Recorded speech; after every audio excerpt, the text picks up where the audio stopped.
Hi hello ನಮಸ್ತೆ and welcome back to my channel. ಗಣಪತಿಗೆ ಪ್ರಿಯವಾದಂಥ 5 ಪದಾರ್ಥಗಳಿಂದ ಮಾಡುವ ಒಂದು ಕಜ್ಜಾಯವನ್ನು ಮಾಡೋಣ ನಾವಿವತ್ತು.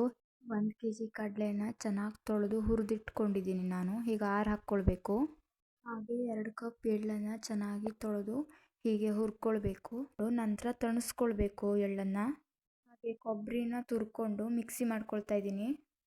ಪಾತ್ರೆಯಲ್ಲಿ 3.5 kg ಬೆಲ್ಲ, ಅರ್ಧ kg ಸಕ್ಕರೆನ ತಗೊಳ್ತಾ ಇದ್ದೀನಿ. ಬೆಲ್ಲ ಹಾಗೂ ಸಕ್ಕರೆನ ಚೆನ್ನಾಗಿ ಕುದಿಸ್ಕೋಬೇಕು. ಗೆಸ್ ಮಾಡಿರ್ತೀರಾ ಅಂತ ಅಂದ್ಕೊಳ್ತೀನಿ. ಇವತ್ತು ಮಾಡ್ತಿರೋ ಐಟಮ್ ಪಂಚ ಕಜ್ಜಾಯ. ಇರೋ ಬೆಲ್ಲಕ್ಕೆ ಕಾಯಿ ತುರಿ ಹಾಗೆ ಏಲಕ್ಕಿ ಪುಡಿನ ಹಾಕ್ಕೊಂಡಿದ್ದೀನಿ. ಹುರಿದಿಟ್ಟಿರೋ ಕಡಲೆನ ಮಿಲ್ಲಿಂದ ಹಿಟ್ಟು ಬಂದಿದ್ದಾರೆ. ಹುರಿದಿಟ್ಕೊಂಡಿರೋ ಎಳ್ಳನ್ನು ಕೂಡ ನಾನಿಲ್ಲಿ ಮಿಕ್ಸಿಯಿಂದ ಅರಗಡಿ ಮಾಡ್ಕೊಂಡಿದ್ದೀನಿ. ಪಾಕ ಬರ್ತಾ ಇದೆ ಬೆಲ್ಲ ಪಾಕ ಬರ್ತಾ ಇದೆ ನೋಡಲಿಕ್ಕೆ ಸ್ವಲ್ಪ ನೀರಲ್ಲಿ ಸ್ವಲ್ಪ ಬೆಲ್ಲನ ಬಿಟ್ಟು ನೋಡಬೇಕಾಗತ್ತೆ. ಪಾಕ ಬಂದ ತಕ್ಷಣ ಇಳಿಸ್ಕೊಂಡು ಕಡಲೆ ಹಿಟ್ಟು ಹಾಗೂ ಎಳ್ಳನ್ನು ಹಿಟ್ಟು ಮಾಡ್ಕೊಂಡಿದ್ದೀವಲ್ಲ, ಅರಗಡಿ ಮಾಡ್ಕೊಂಡಿದ್ದೀನಲ್ಲ, ಅದನ್ನು ಹಾಕಿ ಚೆನ್ನಾಗಿ ಮಿಕ್ಸ್ ಮಾಡಬೇಕು.